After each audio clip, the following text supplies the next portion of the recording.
What's up, Sanctuary? You guys got all like awkwardly quiet, like when the teacher's in the room. It's good to have you here tonight. I see some new faces. My name's Kevin. I'm part of the team here at Sanctuary. So glad to have you with us. And tonight is the last night. So if Treadwell and Paulini didn't make us already like grieve summer being over, tonight is the last night of our summer series that we've been doing called Life Lessons with God. And it's been an amazing summer of hearing from people from the Sanctuary community about the life lessons that they've had with God, where God has been forming in them pivotal truths that have transformed their life, that they've been on a journey with God with and learning these lessons. And all of them have been really honest, vulnerable, and open to say that they've learned these things with God, but are still in the process of learning with God. So that's really cool. So I get to introduce one of my co-workers, co-laborers, brothers in arm here at BlackRock. And wanted to everyone welcome Paul Huebner. Why don't you give him a big shout? I almost introduced you, Paul, as Mary Kate's husband, or the father of two adorable twins, which are sitting in the back with Mary Kate. Mary Kate, who does she have? I think that's Mariah. Is that Mariah? Mary Kate? Yeah, yes. got it right. Nice. Good. Wow. Wow. And Rose, Aunt Rose is holding Audrey. Yep. Rose, can you hold her up? Like, come on, this is her spotlight. This is a spotlight moment. Little That's Lion good. King action. That's good. Now that we've seen the twins, no one wants to hear from Paul. That's great. Perfect. You can go home. So Paul is our middle school director here at BlackRock. And so Paul works with middle school students, 6th to 8th grade here. I was a middle school pastor for a long time, and middle school students are awesome. And they are wonderful. If I should have said this when Andre spoke a couple weeks ago too, but oh wow, we got shade thrown all over here. But Paul works with our middle school students. If you're a part of the Sanctuary community and you have a heart for middle school students, or you want mad rewards in heaven, come talk to Paul after, because high school students too. Get out of here. If you want to work with high school students, come talk to Andres as well. Man, this is going off the rails quick. All right. One thing I love, well, several things I love about Paul. Paul loves serious conversation. Paul loves what we call like level 4s and 5s conversation. Paul doesn't like, he can do casual conversation, but he likes to ask deep questions, which has been great. But to balance that, Paul also loves to have fun and likes to do practical jokes. Even on his boss's computer, when his boss leaves his computer unattended, like adding apps to his computer. So I started getting graphics. Every time there was like a picture of something, Nicolas Cage's face started popping up on my computer. And it progressively became more and more Nicolas Cage showing up in the most random. Now, he also knows I hate Nicolas Cage. Not like, I know it's bad for a pastor. Lord bless Nicolas Cage. He bless him with your life and love. But I despise his acting or lack thereof. So anyways, Paul was just messing with me. And so anyways, but I love Paul's balance. But I love Paul's heart for people. And he loves to teach the Word of God. He loves theology, but he really cares about people more than he cares about their right theology. He wants them to know Jesus in an intimate way. And now I'm getting looks from someone like, can't you know God through theology? Absolutely. But Paul, it can come down on anybody's level and have a heart-to-heart conversation with them, and I love that about Paul. So, plus Mary Kate's amazing, and those two little twins are like, they melt your heart. So those are all the things that we love about Paul. So why don't you stand up? Paul, you already have a standing ovation. That's amazing. So why don't you guys all welcome wildly and loudly Paul Huebner. Please sit down. All right. Well, not on my script, but I have a confession to make, and I need your apology because I committed an abomination earlier. I'm a little tired right now, just to be honest, transparent, and I pulled myself some Keurig coffee, which is already like bad move, right? And then Andres came in and he had some leftover Panera coffee. I said, yo, give me some of that. So I mixed Keurig coffee with like old stale Panera coffee. So like, forgive me for my trespasses, but I'm just tired, so like I needed it. But anyway, so I love the energy in this room. You guys are a little sassy. I get sassy when I'm tired, so we're gonna be sassy tonight. So tonight, we're speaking about hospitality. Hospitality has been the life lesson that God has put on my heart. And I'm bringing you guys a lesson on hospitality because I think for you guys, you don't necessarily have your own house to bring people into, but you do have a home, and your home is here at Sanctuary. And I want to teach you guys a little bit about how to be hospitable in your home, how to be hospitable here at Sanctuary. But let me start by asking you a question. Have you ever entered somewhere and you're not quite sure if you belong there or not? I certainly have. And the first day of college felt that way for sure. I made the bold decision, maybe foolish decision, to walk onto my college campus for the first time 2 days before classes started. Fun fact, I've never been on a college tour. Maybe I just really like Never Have I Ever, and I want that to be my Never Have I Ever, that I've never done a college tour. But I stepped foot on my campus just kind of saying, you know what? I'm just gonna send it. I'm gonna go here. And as I drove past all the buildings on campus, I started wondering a little bit. And I started wondering, like, what is this place? I'm feeling a little overwhelmed. Who are my roommates going to be? Am I gonna like my professors? Will my RA be a jerk, or will he be somebody I'm gonna get along with? But I think the most important question was, who am I going to be? Because once my dad dropped me off, I was going to be on campus with a bunch of strangers. And I have a chance to reinvent myself. Who am I going to be as I step into this new place and this new experience, this new chapter of my life? And no one knew who I was supposed to be. I had a blank slate. So it was a bit of a road for me to kind of figure out, do I belong here and do I not? And that first semester ended up, I had a lot of different contacts with a lot of different people that I would never talk to again. Because that's just how college goes. When you show up, you're like, oh, I want to meet people. And you meet people and you're like, oh, I'll never talk to you again. Like, okay, cool. But eventually I found my place. It took a lot of different attempts and it took a lot of awkward encounters. And eventually it got easier. And some days I think it felt easier to just sit in front of my TV and play Skyrim, because who wants to bother people? It was a great game back in the day if you ever played it. I was just like, it's easier for me to just veg out and not connect than to risk that awkwardness and that tension of trying to connect with new people and to figure out if I actually belonged or not. Sanctuary has had a slogan over the years, and that slogan has been, you belong here. You belong here. I think that's a good sentiment. I think it's even true. But just because you put live, laugh, love in your living room doesn't mean your house is full of living, of loving, and laughter. And I think for us to extend this idea of you belong here past a nice sentiment, we need to be practical and intentional in how we show hospitality here in our home, being Sanctuary. Biblically, I want to use the character of Rahab to show how that works out. And before we dive into the text today, I want to give a little bit of background information on hospitality in the Old Testament, because I think it's a little different than hospitality today, but the two are very applicable to each other.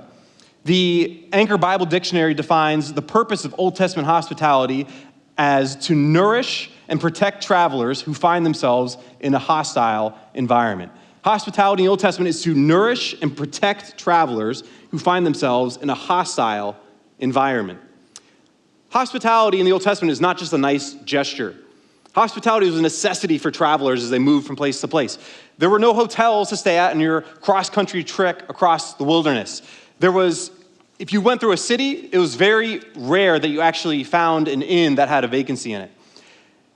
It was a very dangerous thing to go to take a trip in the ancient Near East because on your trek, you could encounter a hostile tribe or maybe a band of robbers. Jesus illustrates this in the New Testament with the parable of the Good Samaritan, where the Good Samaritan's jumped on his trek and he's left on the side of the road for dead.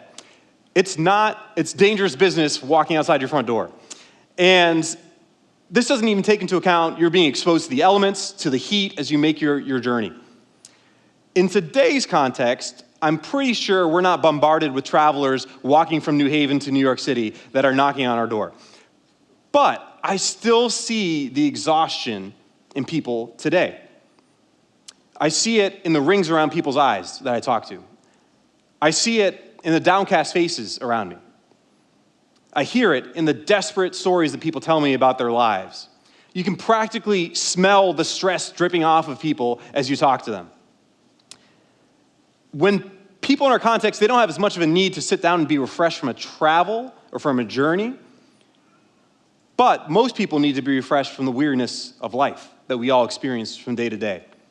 And these are not easy times that we live in. I think weariness from life can cause us to have hardness of heart and cynicism. At best, it creates apathy. But hospitality is something that we get to show others in a place that we call our own. People are desperate to be refreshed by the balm of hospitality, and we can provide it here in our home sanctuary. New people come here all the time, and they have an opportunity for us to help them be part of our community. So we're going to take a look at Rahab's story in Joshua 2 and show how she exhibits hospitality to two spies who come to visit her house. We'll start in verses 1 through 3. Joshua 2:1 says, "Then Joshua son of Nun secretly sent two spies from Shittim. 'Go look out over the land,' he said, 'especially Jericho.' So they went and they entered the house of a prostitute named Rahab and stayed there. The king of Jericho was told, 'Look, some of the Israelites have come here tonight to spy out the land.' So the king of Jericho sent this message to Rahab, 'Bring out the men who came to you and entered your house, because they've come to spy out the whole land.'" Here at the beginning of the book of Joshua, the Israelites are finally entering into the promised land, a land that was denied to their forefathers because their forefathers were disobedient and turned back. This is the generation that's going to take the new promised land for themselves. But it's not going to be easy, and it's not going to happen without a fight. As they're coming across the river Jordan, they're going to face the first strategic stronghold in the land, which is Jericho, a walled city that they're going to have to conquer to move into the rest of the promised land. Joshua, as a good leader, anticipates this, and he says, "I'm going to send a couple of spies to go scout out this city. Let's see what it looks like. Let's see what the people are like. Let's see if there's any breaks in their defenses that we can break through." So these two spies go visit the house of a prostitute, which is a little strange, because these two spies aren't going on a rogue mission. They're sent by the leader of Israel, Joshua. And they go and they stay at the house of a prostitute. And this seems to be a conflict of interest. Like, wait a minute, these people are holy people, they're God's people. Why are they staying in the house of a prostitute? So they want to experience the Jericho nightlife and they want a tour? Like, what is it? No, I don't think so. And I think nothing in the text indicates that. But I think the reason why they stay there is because Rahab's house is probably somewhere that visitors would typically frequent. So these spies want to blend in. They want to come to a place that typical travelers would visit. So they go to Rahab's house to blend in and maybe, hopefully, overhear some gossip from some townspeople, maybe accidentally bump into some soldiers who are staying the night. And they go to see Rahab. But let's talk a little bit about who Rahab is. The Hebrew text tags the hostess first as a prostitute. So when you read it, it says there was a prostitute, which is the identifier first. It doesn't list her name first. It lists her occupation, her reputation. Rahab is known as a prostitute. So it says they went to the house of a prostitute who was a woman named Rahab. And she is a zanah, a prostitute. That's her reputation. And as such, she has a strong association with something I would call pseudo-hospitality. Her daily work is to provide an environment that feels inviting and welcoming, but it ultimately lacks real connection and real commitment. I think we have more contacts with this spirit of pseudo-hospitality here than we realize. According to the US Bureau of Labor Statistics, in 2021, 15.11 million people worked in the hospitality and leisure industry in this country. That makes it the 5th largest industry in our country, the hospitality and leisure industry. This can look like hotel services, maybe some food services, among other options. But let's dig into that. If you stay at a hotel, you're offered hospitality. You check in with a stranger who flashes you a smile, is polite, and gives you the keys to a room, but the room is sterilized. And the object of that room is to get you to your next location. There's no warmth coming from it. It's kind of sterile and kind of empty. You're provided with a cookie cutter scenario to kind of get you to your next location. And let me give you another example of pseudo-hospitality. I used to work at Starbucks up the road. And I had a few years ago, I had a fellow employee, we'll call her Marie, who used to work there. And Marie was excellent at making connections with customers. She would just be totally gabbing it up with different customers, talking about different stories in their lives and bringing up details like, oh, your son got married, how was the wedding? She just knew all these things about all these people because she cared about them, because she had conversations with them. And I remember one day the manager was on the floor. And the manager said, Marie, cut it out. Stop talking to the customers because there's a line of people waiting for their coffee.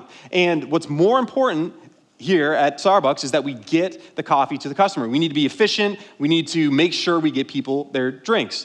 And I was scratching my head because as a new orientee, we had just gone through tons of training modules, how we had to make the moment right for our customers, and we had to have those personal interactions. So I was like, well, what is it? Is it that I need to have these personal relationships with the customers, or I just need to grind out a product really quick?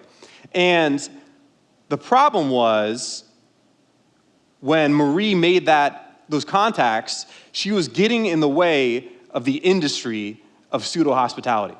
Because at Starbucks, the goal isn't to make you feel welcome. It's not to give you a place to stay and a community to have. Really, the goal is that pseudo-hospitality kind of gives a cover for something else. The same thing with a hotel. There's a pseudo kind of cover for politeness that exists for a different purpose. The hospitality is not an end to itself. It's a means to an end. And the means to the end for a hotel or for a coffee shop is money. There's a showcasing of hospitality, what looks like hospitality, but really the end goal is to gain that industry money. It's not out of the kindness of somebody's heart, and that's why I think Marie got chewed out, because she was actually showing a little bit of what that real hospitality was. And my boss said there's no place for that here. I bring this up because I think that sometimes here at Sanctuary, we can fall prey to the sense of pseudo-hospitality. I think we can make hospitality a means to an end. And I think some of us think that we show hospitality, but we really have an ulterior motive. And we must push past pseudo-hospitality. We must push past this sense of pseudo-hospitality. Because unlike the hospitality industry, our end typically isn't money. I think it's more subtle than that. But let me lay out a few examples, and you can tell me if they sound familiar to you. So, Act 1. New person walks in. Wow. You know what? She looks like she loves the Lord. I saw her worshiping over there. You know what? I don't think I've seen her before either. Good. Then she won't know that I've dated 9 other girls from Sanctuary, so I can go up to her and I can ask her out. Sick. Oh, wait. Oh, is that a ring on her finger? Oh, wait, it's on her right hand, so we're all good. Sweet. So let me go up to her and let me invite her into my family, my community. Act 2. Wow, wait, what? He's having a party over at his house? But he hasn't even been here for like a month, right? Who's going to this party? Oh, everyone's going to this party? Well, you said they're having steak? Yo, I'm over there. Well, I don't want to miss out. Well, maybe I should go introduce myself. Sounds like a good friend to have. What's his name again? Act 3. I haven't seen them before. Oh, they're talking to him. Why would they talk to him before they talk to me? Don't they know that they should stay away from that person? I hope he doesn't share any gossip about me. Maybe I should get to them before they do. Hey, what's your name? I think that pseudo-hospitality can be motivated for a variety of reasons. Maybe you want that new relationship because this is definitely going to be the one. So we invite that new person in, but really we have an ulterior motive. Maybe it's because we want to make friends with popular people because they're going to boost our own popularity. Maybe it's out of spite that we reach out because we don't want somebody else to connect with that person before we do. Or maybe you don't show hospitality at all, and you're like, forget that. I don't need to be hospitable. We have a welcome team for that. So why do I need to invite people in? They're the professionals. The problem with that thinking is that God calls us all to be hospitable and to do it unconditionally, to have no strings attached.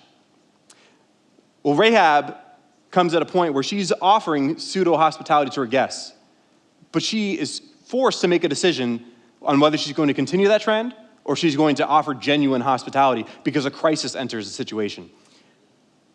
We'll pick up in verse 4. But the woman had taken 2 men and hidden them. She said, yes, the men came to me, but I do not know where they came from. At dusk, when it was time to close the city gate, they left. I don't know which way they went. Go after them quickly. You might catch up with them. But she had taken them up to the roof and had hidden them under the stalks of flax she had hid out on the roof.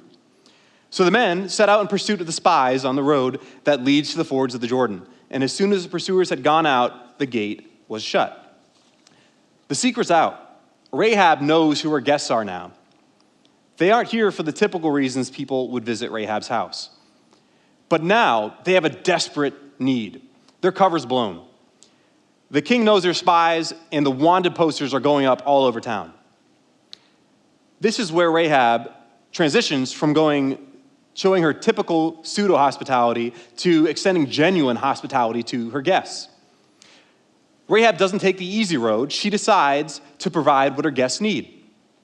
Rahab could have told her guests, hey, this is a place where people come to look for my services, and if that's not why you're here, you can get out. And she would have been well within her right to do that. But she recognizes that they have a desperate need to be protected, and she hides them up on her roof and covers for them. She doesn't assume that her guests are here because they want to visit the house of a zanah. Instead, she realizes that their real need is safety. I think we're faced with a similar challenge here when people come to Sanctuary. I think it's easy to assume why people come to Sanctuary. Of course it's because we have powerful worship here. Of course it's because it's the largest group of young adults in the area.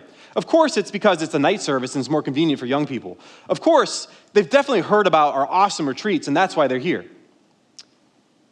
It's easy to take your favorite thing about Sanctuary and project it onto a newcomer. Because we see reality through our own lens, if we're honest. And the perceived reason why people come to Sanctuary can typically look like the biggest need I have, the biggest reason why I come to Sanctuary. But what if they're here for a different reason? What if they're not here for the same reason that you're here? What if they're here because they felt distant from God and they want to give church one last shot before they give up on it? What if they're here because they were burned by a previous church and they're desperately trying not to throw the baby out with the bathwater? What if they're here because they feel like God is calling them to use their talents and gifts in a community? You don't know why that person has passed through our doors until you ask them. You can't meet needs until you figure out what they are first. And typically that happens through a conversation and with time. I found that with middle schoolers that I have at Thrive every week, the reason why middle schoolers show up to my ministry typically isn't because they're like, oh, this guy Paul is preaching and I can't wait to hear from him. No, I'd be deluding myself if that was the case.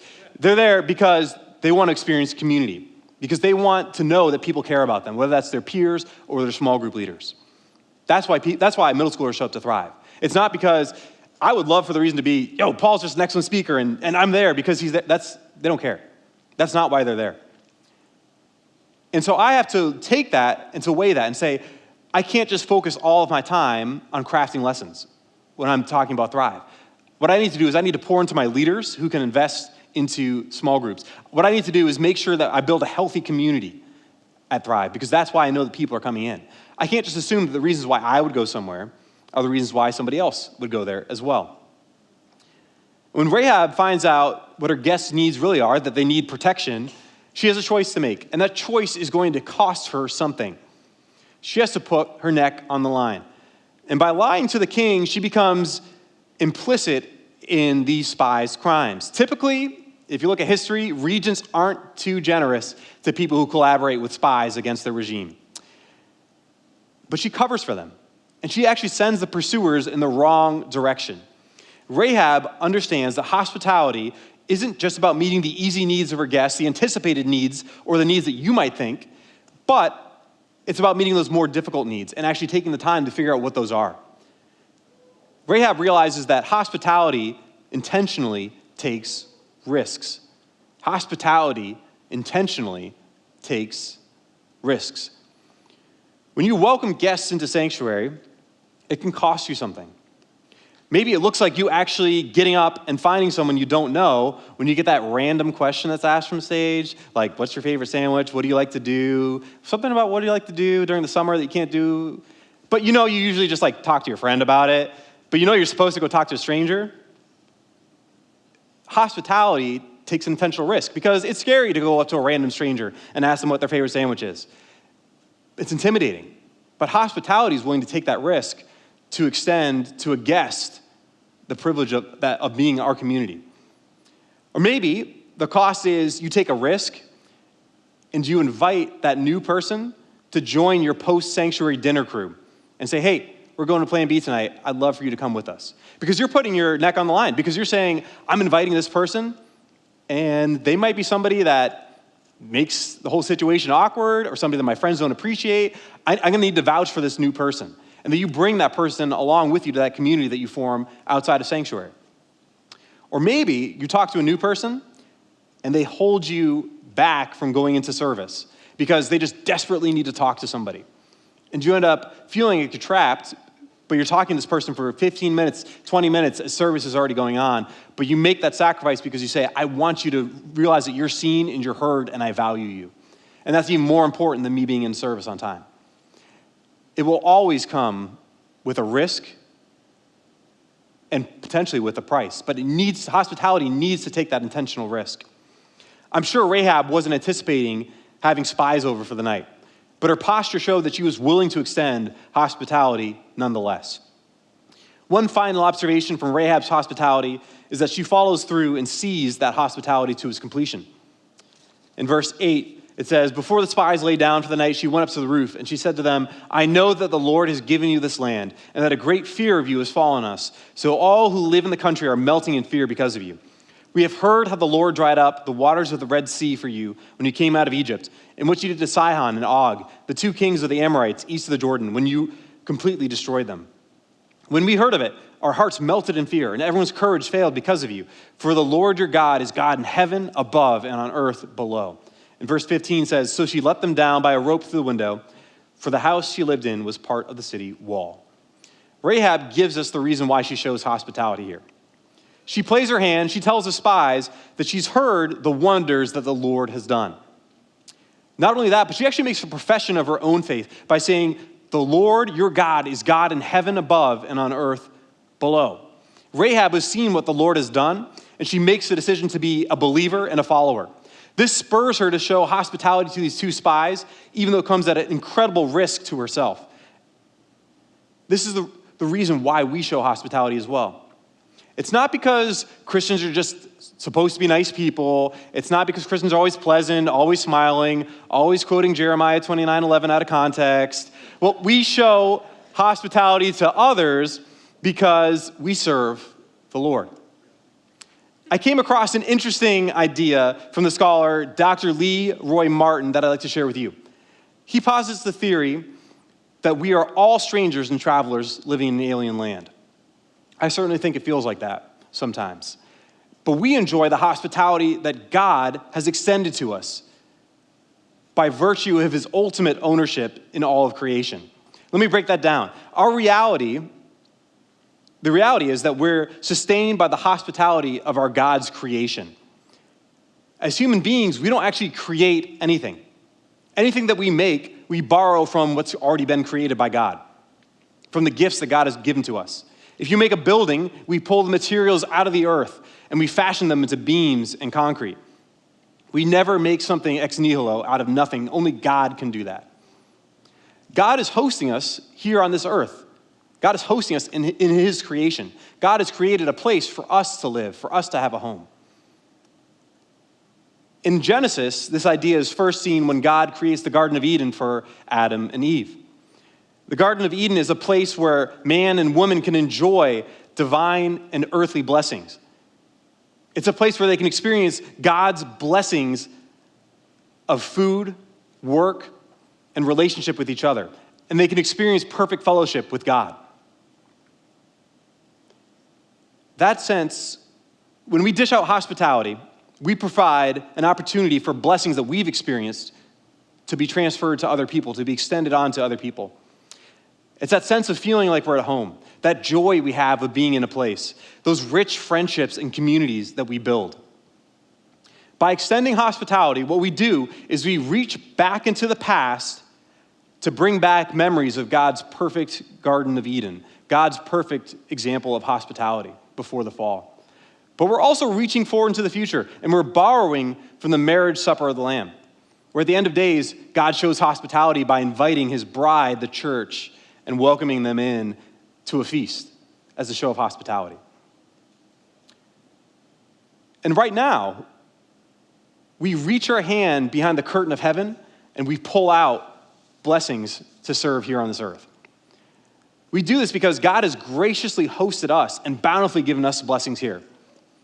So when we see someone who is an outsider and we make them an insider, we're echoing God's heart for us by providing a place of hospitality.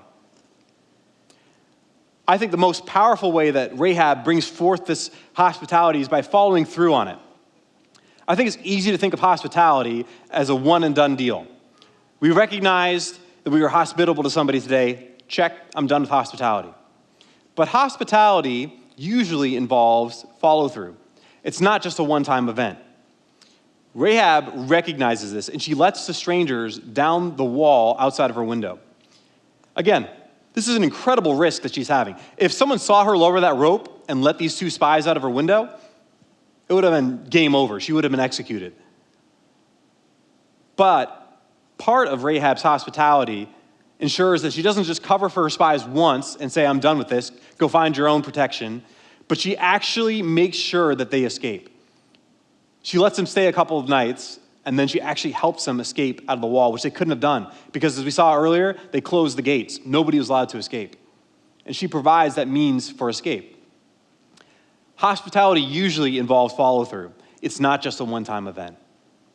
It's not something that happened once. It involves and takes personal follow-through to really exhibit true, genuine hospitality. Do you have follow-up conversations with that person you initially show hospitality to? Do you invite them to walk your dog with you? Have you asked them if they like to eat food and go out and go grab a meal with them? Do you know your way around cars? And maybe you say, hey, can I help you change your brakes in your car? Have you offered to help them study for a class that maybe they've been struggling with?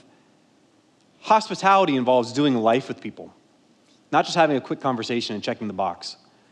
And the relationship that Rahab forms with the spies here is one that will last a lifetime after Rahab is delivered from the ruins of Jericho in Joshua 6. I want to give you guys an example of how I transitioned from being that very uncomfortable, I just didn't know my place at school, and it took one person to kind of help pull that out of me. And when I got into my dorm, one of the first friends I made was a guy named Anthony. And Anthony took a risk by engaging me. And I think initially, I don't know because I'm not Anthony, but I think what he did was he showed me pseudo-hospitality. He was part of the leadership team on campus. And I think part of it was he was like, well, this is my role, this is my job, I just need to do this. But he quickly moved past that and moved to a genuine friendship that he had with me. Even though we were quite different as people, he reached out to me and he extended that hospitality to me. And he took a risk because he invited me to meet his friends, Chris and Chris. And the four of us, just to make it confusing for me, so I'm like, wait, which Chris are you again? So the four of us would hang out, and eventually he introduced me to his other friend, Lexi, and the group of us would start hanging out together. And he took a risk because I could have been some weirdo that came to college and I could have caused drama among his friends. I could have been somebody that, man, he put up a good front, but he's really a terrible person. And I just welcomed him into my fold. But he took the time to welcome me, and he got me to the point where I would just hang out with Chris and Lexi, and Anthony wouldn't even be there. And I formed those real relationships, and those are really the staple relationships I had in the beginning of my college career. And it's because Anthony he moved past that pseudo-hospitality that he was obliged to show me, and he actually took a risk in inviting me into his friend group. And not just like saying, oh, come hang out with my friends once, but I spent time over at their apartments, even when I was not with him. He took that risk, and it was something that brought me friendship and community that I never would have otherwise had. And I think if you call Sanctuary your home, you are not the owner of Sanctuary. God is the owner. You are a temporary tenant of Sanctuary, and a steward of this ministry. There have been many sanctuarians before your time, and there will be many sanctuarians after your time. But what stays consistent is the Lord that owns this place and has his hand on this place. During your stay at Sanctuary, I hope you take some time to move past pseudo-hospitality into an intentional, perhaps risky hospitality that follows through on its commitment to others. If you do that, you'll honor the Lord who placed you here, the God who invited you into this blessing in the first place. So what I want to do is I want to leave you with two questions that I want you to take some time. We're going to give you 30 seconds to ask these questions to God because I think they're important. And I think that they're going to help us take that first leap into having intentional hospitality. So the first question is, I want you to ask the Lord by yourself to show you what might be holding you back from taking an intentionally risky move in showing hospitality. Ask God, say, God, what's holding me back from showing hospitality to other people? Is it my fear? Is it my anxiety? Is it I'm just too complacent and comfortable, so I don't want to do that? Is it that I already have my friend group, so why would I extend that to other people? Ask the Lord. The Lord will have an answer for you. Secondly, I want you to, after you ask that, I want you to ask the Lord who one person is that he wants you to show intentional hospitality to. That person might be at work, it might be at home. Chances are, if you call Sanctuary home, it's probably here. Who is God? Ask God, who are you laying on my heart to extend hospitality to? I want you to take 30 seconds to ask those two questions. God, what's holding me back from showing hospitality? And God, who do you want me to extend hospitality to even today? Even tonight, who should I show hospitality to? Take 30 seconds, bring it to the Lord, and ask him what he has to say about that.